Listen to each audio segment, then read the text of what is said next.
प्रिय विद्यार्थियों, आज हम डिस्कस करेंगे न्यूक्लियर स्टेबिलिटी को। और इसके लिए सबसे पहले हम देखने जा रहे हैं सैग्रे चार्ट। अब सबसे पहले हम ये देखेंगे कि न्यूक्लियस कौन से स्थायी होते हैं। न्यूक्लियस अगर स्थायी है तो रेडियो एक्टिव नहीं होगा और उसकी बंधन ऊर्जा के मान अधिक होंगे। अब एक सैग्रे चार्ट बनाया गया जो कि प्रोटॉनों की संख्या और न्यूट्रॉनों की संख्या के मध्य एक ग्राफ है, जिसमें एक्स एक्सिस पे हमने प्रोटॉनों की संख्या ली है और वाई एक्सिस पे हमने न्यूट्रॉनों की संख्या ली है। अब यहाँ पर ये जो लाइन एक हमें दिखाई दे रही है, यहाँ पर एक जो गुच्छ सा हमें दिखाई दे रहा है, ये उन नाभिकों का गुच्छ है जो कि स्थायी है। यानी ओए लाइन पर अगर मैं मानूं, इसको ओए लाइन रेखा अगर मैं मान लूं, तो ये वो न्यूक्लियन है जो कि प्रकृति में स्थायी मुझे मिले हैं। तो यहाँ पर ये देखते हैं कि ओए लाइन पर जो नाभिकों के है वो गुच्छित होने की प्रवृत्ति मुझे दिख रही है।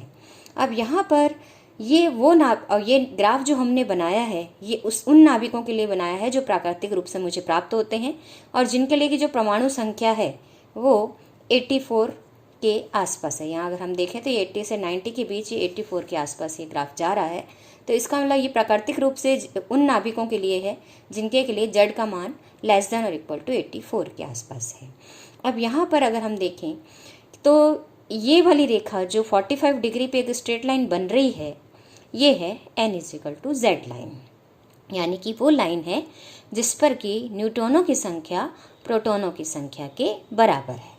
और इस लाइन पे अगर मैं देखती हूँ तो इस लाइन पर जो नाभिक आ रहे हैं, वो जो हल्के नाभिक हैं वो तो इसी लाइन पे आ रहे हैं, लेकिन जैसे जैसे नाभिक के परमाणु क्रमांक का मान बढ़ता जा रहा है, उसमें प्रोटॉनों की संख्या का मान बढ़ रहा है, वैसे वैसे हम देखते हैं कि न्यूट्रॉनों और प्रोटॉनों का जो संतुलन अनुपात है वो बदल रहा है। यानी धीरे धीरे जो आपके पास, अगर मैं यहाँ पर देखूँ, इस आधार पे देखूँ तो n=z लाइन से ये विचलन बढ़ता जा रहा है। और इस विचलन में अगर मैं पाऊँ तो मुझे ये पता लगता है कि अब शुरू में जहाँ इस लाइन पर n=z था, वहाँ से विचलन जब नाभिकों का हो रहा है तो मुझे पता लग रहा है कि आपके पास जो प्रोटॉनों की संख्या है वो न्यूट्रॉनों की संख्या की तुलना में कम होती जा रही है। क्यों? उसका भी एक रीज़न है, क्योंकि हमने पहले भी देखा था कि अगर प्रोटॉनों की संख्या नाभिक में अधिक होगी, भारी नाभिकों में, तो कुलाम्बिन प्रतिकर्षण का बल का मान, क्योंकि प्रोटॉन पॉजिटिवली चार्ज होते हैं, तो प्रोटॉनों और प्रोटॉनों के मध्य कुलाम्बिन प्रतिकर्षण बढ़ता है, जिससे बंधन ऊर्जा में कमी आती है और नाभिक के स्थायित्व को वो कम कर देती है। तो इसको रोकने के लिए प्रकृति में प्रोटॉनों की तुलना में न्यूट्रॉनों की संख्या बढ़ने लगती है। लेकिन इस रेखा से बहुत अधिक विचलन जब होने लगता है तो भी नाभिक का स्थायित्व कम होने लगता है। अब हम ये देखते हैं कि मेरे पास ये जो डिफरेंट लाइनें यहाँ खींची हुई हैं, CC dash, DD dash, OO dash, तो हमने पहले ही डिस्कस कर ली कि n=z लाइन है। तो एक तरह से यहाँ पर अगर मैं देखूँ, जो मेरे पास CC लाइन है, ये जो CC डैश लाइन है मेरे पास, यहाँ अगर मैं देखूँ तो ये प्रोटॉन की संख्या, एक कांस्टेंट प्रोटॉन संख्या z=50 के लिए लाइन खींची गई है और यहाँ न्यूट्रॉनों की संख्या निरंतर हर बिंदु पर बदल रही है। तो इसका मतलब ये सारे नाभिक इस बिंदु पर जो भी आ रहे हैं, इस लाइन पर, CC लाइन पर जो भी आपके पास नाभिक आ रहे हैं, उनके लिए प्रोटॉनों की संख्या तो समान है, लेकिन न्यूट्रॉनों की संख्या बदल रही है। तो यहाँ पर ये जो CC लाइन है, जहाँ पर प्रोटॉनों की संख्या तो आपके पास समान है और न्यूट्रॉनों की संख्या बदल रही है, ये समस्थानिकों को प्रदर्शित करेगी। और अगर मैं ये देखूँ, ये जो BB लाइन है, BB डैश लाइन है, यहाँ पर अगर मैं देखती हूँ तो ये न्यूट्रॉनों की संख्या समान है, लेकिन प्रोटॉनों की संख्या बदल रही है। तो ये वाली जो लाइन है मेरे पास, ये सम न्यूट्रॉनिक नाभिकों को व्यक्त कर रही है। अब मैं ये देखती हूँ DD डैश लाइन क्या प्रेजेंट कर रही है।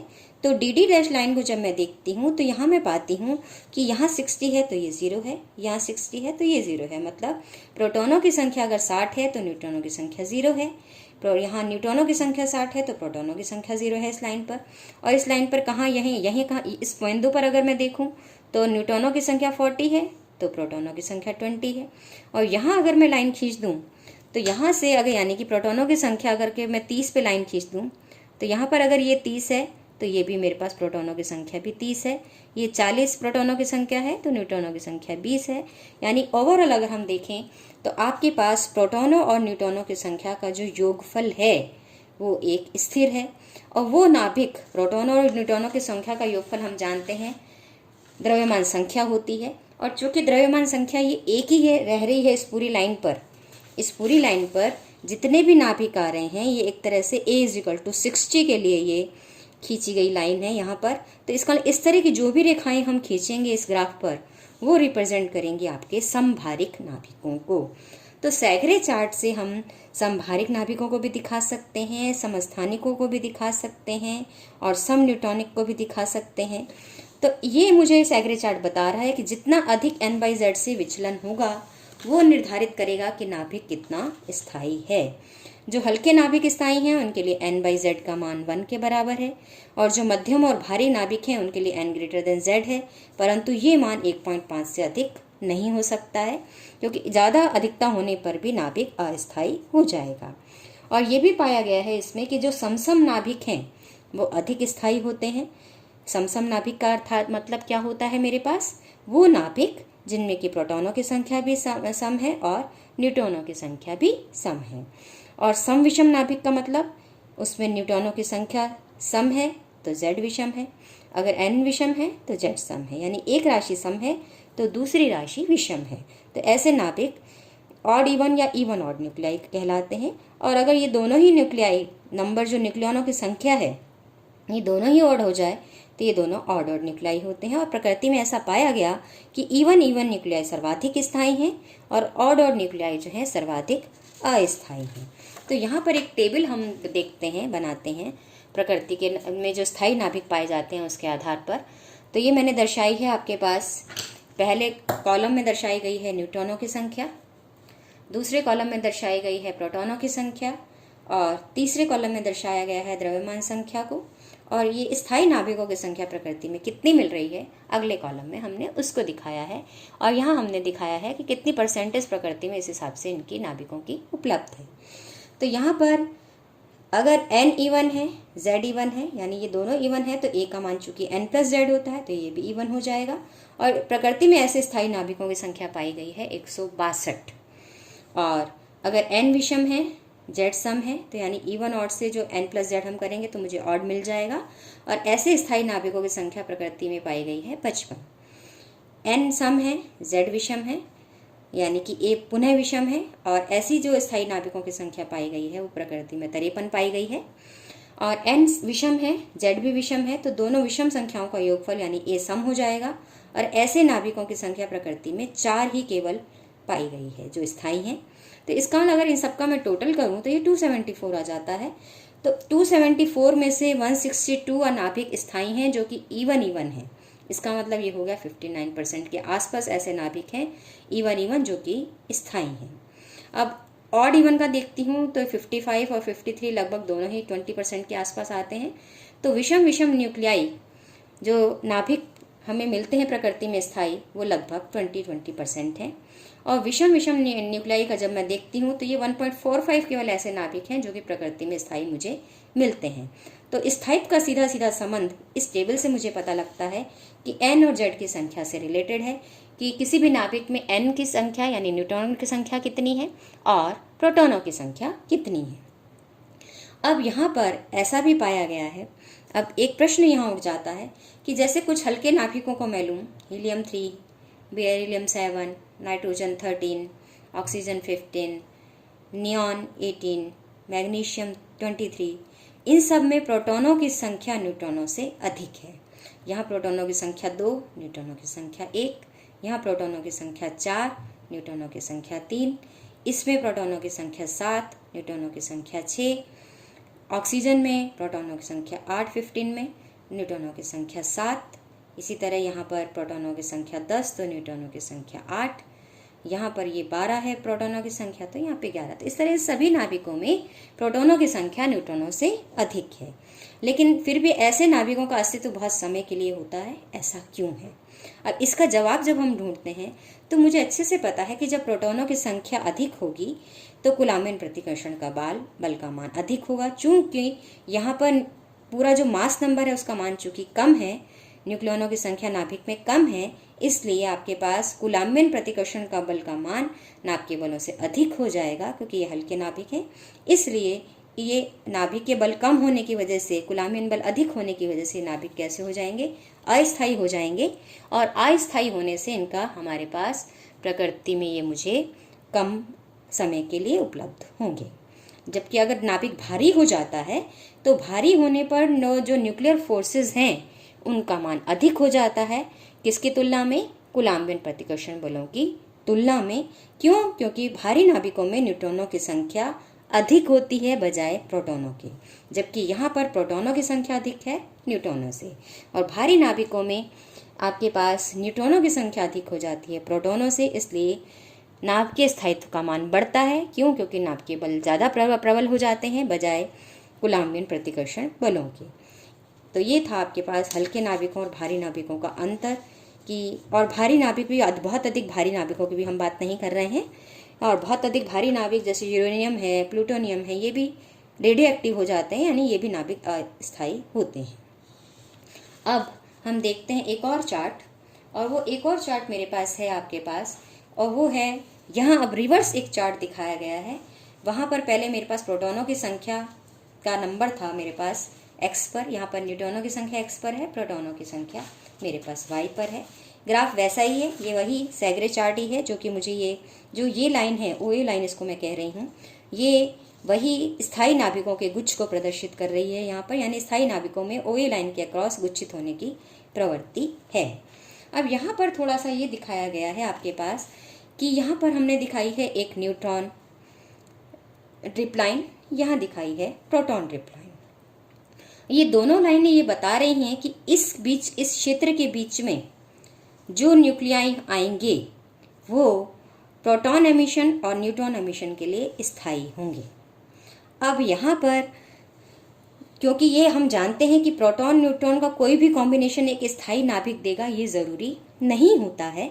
और अगर मान लो कि किसी समय किसी नाभिक पे हमने एक न्यूक्लियॉन को जोड़कर एक नया नाभिक बना लिया, लेकिन ये स्थायी नाभिक नहीं बनता है, और ये नया नाभिक उसी आइसोस्पिन क्वांटम संख्या के प्रोटॉन का या न्यूट्रॉन का, जो न्यूक्लियॉन उसने अवशोषित किया था, उसी क्वांटम संख्या का आइसोस्पिन का न्यूक्लियॉन को उत्सर्जित कर वो क्षय हो जाता है। और इस क्षय को हम कहते हैं कि न्यूक्लियॉन नाभिक में से ड्रिप आउट हो गया है, लीक हो गया है। इसलिए यहाँ पर हमारे पास एक ड्रिप लाइन का मेरे पास शब्द का जन्म होता है। और ये ड्रिप लाइन जो मेरे पास शब्द है, इस ड्रिप लाइन शब्द को अगर मैं देखूं तो यहाँ पर ये ड्रिप लाइन शब्द लगभग, ड्रिप आउट होने का मतलब लगभग वैसा ही है जैसे कि एक पानी का पाइप हो और उसमें से कहीं लीकेज हो रही हो, द्रव की बूंदें निकल रही हों। अब यहाँ पर बहुत न्यूट्रॉन ड्रिप लाइन के लिए तो मेरे पास फर्स्ट 8 एलिमेंट्स के लिए ये लाइन अच्छे से ज्ञात है, और प्रोटॉन ड्रिप लाइन मेरे पास अधिकतर एलिमेंट्स के लिए मुझे पृथ्वी पर उपलब्ध है, जो भी नाभिक हैं, पृथ्वी जो भी तत्व हैं उनके लिए मुझे इसकी उपस्थिति ड्रिप लाइन का मुझे अच्छे से ज्ञात है। लेकिन अब यहाँ पर अगर हम देखें तो इन दोनों ड्रिप लाइन के अंदर और इस OA रेखा के आसपास जो भी न्यूक्लियाई हैं वो न्यूट्रॉन और प्रोटॉन एमिशन के लिए तो स्थायी हैं, लेकिन इस लाइन से जो नीचे के न्यूक्लियाई हैं वो बीटा माइनस डीके करके स्टेबिलिटी को प्राप्त करते हैं, और इस लाइन से ऊपर के जो न्यूक्लियाई हैं वो बीटा प्लस डीके या इलेक्ट्रॉन कैप्चर करके आपके पास स्थायित्व को प्राप्त करते हैं। तो यानी ओवरऑल अगर मैं कहूँ तो प्रोटॉन ड्रिप लाइन के ऊपर के क्षेत्र में प्रोटॉन रिच न्यूक्लियाई हैं जिनके नाभिक का क्षय प्रोटॉन उत्सर्जन द्वारा होता है, और न्यूट्रॉन ड्रिप लाइन के नीचे के क्षेत्र में न्यूट्रॉन रिच साइड है न्यूक्लियॉनों की, और इन नाभिकों का क्षय न्यूट्रॉन उत्सर्जन द्वारा होता है।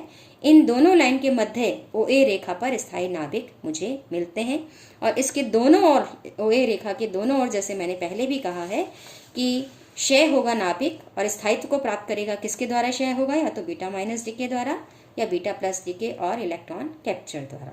तो मैं ये कह सकती हूँ कि प्रोटॉन ड्रिप लाइन के नीचे जो कि नाभिक हैं वो बीटा प्लस डीके या इलेक्ट्रॉन कैप्चर करके स्थायित्व को प्राप्त करते हैं, और जो न्यूट्रॉन ड्रिप लाइन के ऊपर के नाभिक हैं वो बीटा माइनस डीके के द्वारा आपके पास स्थायित्व को प्राप्त करते हैं। तो यहाँ पर अगर मैं देखूँ तो इलेक्ट्रॉन कैप्चर मैं बार बार कह रही हूँ, तो इलेक्ट्रॉन कैप्चर क्या चीज़ है? इलेक्ट्रॉन कैप्चर में कोई भी नाभिक क्या करता है कि ये नाभिक है, नाभिक में यहाँ न्यूक्लियॉन स्थित हैं और इसके चारों ओर इलेक्ट्रॉन चक्कर लगा रहे हैं, ये हम जानते हैं। तो निकट स्थित शेल होगा K, इससे बाहर का शेल होगा वो L।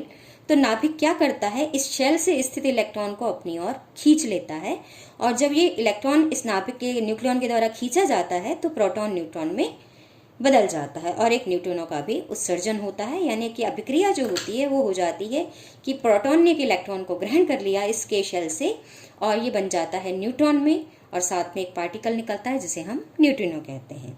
ये लगभग तुल्य अभिक्रिया, इसको मैं बीटा प्लस डीके के मान सकती हूँ, क्योंकि बीटा डीके में भी प्रोटॉन ही न्यूट्रॉन में बदलता है। फर्क इतना है कि इलेक्ट्रॉन कैप्चर में जो न्यूक्लियन प्रोटॉन है नाभिक का, उसने अपने इलेक्ट्रॉनिक कोश से जो इसके निकट स्थित था उससे एक इलेक्ट्रॉन को ग्रहण करके ये न्यूट्रॉन में बदला है, जबकि बीटा प्लस डीके में ये एक पॉजिट्रॉन का उत्सर्जन करके न्यूट्रॉन में बदलता है। दोनों ही केसेस में न्यूट्रॉनों का भी उत्सर्जन हो रहा है, और बीटा माइनस डीके में न्यूट्रॉन प्रोटॉन में बदलता है।